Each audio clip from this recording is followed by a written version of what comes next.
We live in a society where it's very easy to have what I call net zero thinking. Net zero thinking is I got to zero out my bank account. If I have $1,000 in my bank account, I should go out and spend $1,000. If I have $2,000 in my bank account, I can go out and afford a $2,000 vacation. But that's not how it works if you really want to become wealthy. And one step that you can start doing to help you break away from this net zero thinking, that way you can actually have some extra cash in your bank account, is to separate and understand the difference between your needs and your wants. Because many times we're going to try to justify our wants as needs, so we spend money on things that we don't actually need.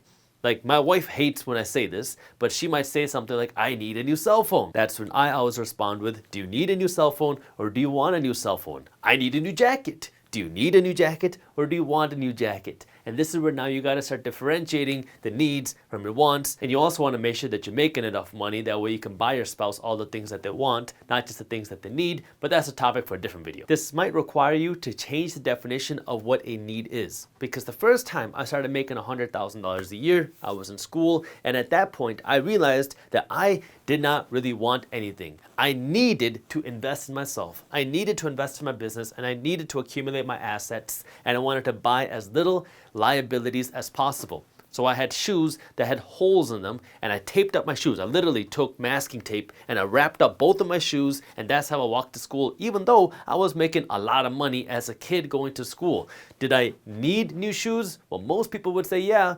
But in my mind, I just wanted new shoes. So I was walking to class with my taped up shoes, making more money than everybody else around me because I changed my definition of what I needed. You have to find the right balance for you, because when you make that decision of what's most important to you, you're going to do whatever it takes to achieve that thing.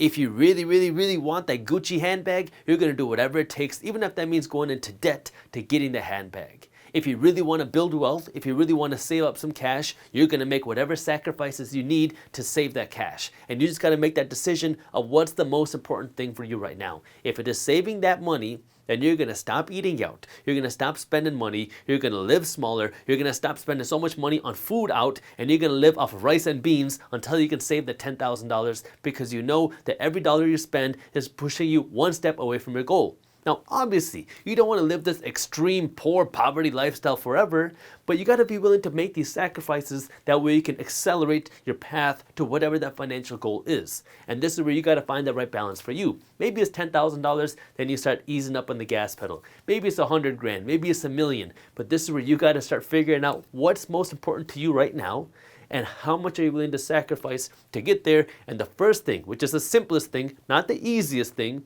but the simplest thing that you can do, is just stop having money leave your account. You're already working so hard to get the money. Now, what do you want to do with the money? That way you can actually get to your goals. If your goal is to save that money, then stop spending the money. Once you stop the money leaving your account, now you want to put more money in your account. And before you go out and get a second job, what you can start doing is just by selling some of the stuff that you have around you. Do you have old clothes that you can go and sell? Do you have furniture that you don't need? Do you really need a sofa right now that you're financing? If not, go out and sell it. When I was in my early and mid 20s and I was going to law school, and I will admit that this is much easier to do when you're in your 20s and you're not married and you don't have kids, but when I was in my 20s, early 20s, mid 20s and law school, I didn't buy any furniture. I had a mattress that I kept in the hallway because I didn't have a bedroom to sleep in, and I would drag my mattress down into the hallway, put it down in the hallway, and go to sleep at night, and in the mornings pick up the mattress and put it back out there. Again, this goes back to that level of sacrifice. Maybe you don't need that coffee table, maybe you don't need that TV. Sell the stuff that you don't need.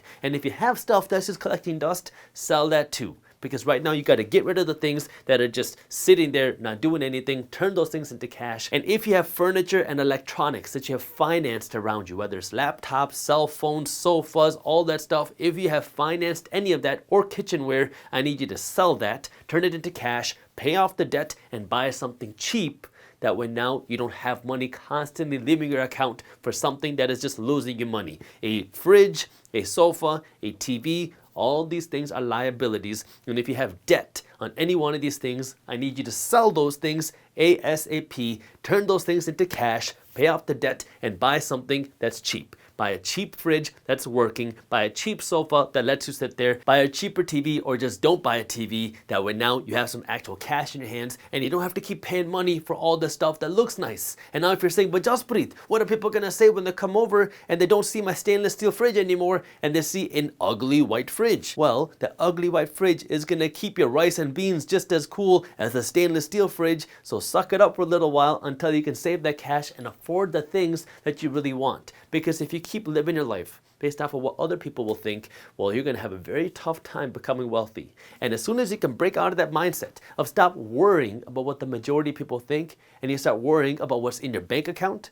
well, you're going to live a much freer life mentally and also financially, because now you're not going to have that emotional stress of constantly trying to impress other people. And as soon as you can break out of that, which I know is easier said than done, but as soon as you can break out of this idea of trying to live for other people, trying to impress other people, it's going to make it a lot easier for you to live your life and not worry about what other people think. And if you want some practice on how to do that, well, next time you go out to dinner, don't put it on social media.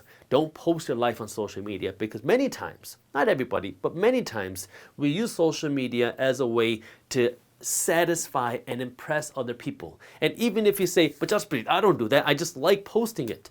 Well, what would happen if nobody saw the post that you posted? What would happen if nobody likes the post that you posted? Would that affect you? If so, give yourself a 7-day break. It's not that long. Just give yourself a little 7-day break where now when you do something cool, you don't put it on social media. You can take a picture for yourself, but don't put it on social media. That way now you can start understanding this idea of living for yourself and not doing it for other people. And even if you don't know if you're doing it for other people, try it anyways. That way now you know that you're doing this just for yourself. And if you can conquer that, you will be able to get rid of that stainless steel fridge and put in an ugly white fridge, because this will keep your food just as cold, but it will save you a whole lot more green. If you enjoyed this short clip from my longer videos, here's another clip that I think you'll love. And while you're at it, if you're interested in learning more about how to start generating passive income, our team put together an amazing guide on how to start generating passive income for free. All you got to do is click that button right over there. Thank you for watching, and as always, keep hustling.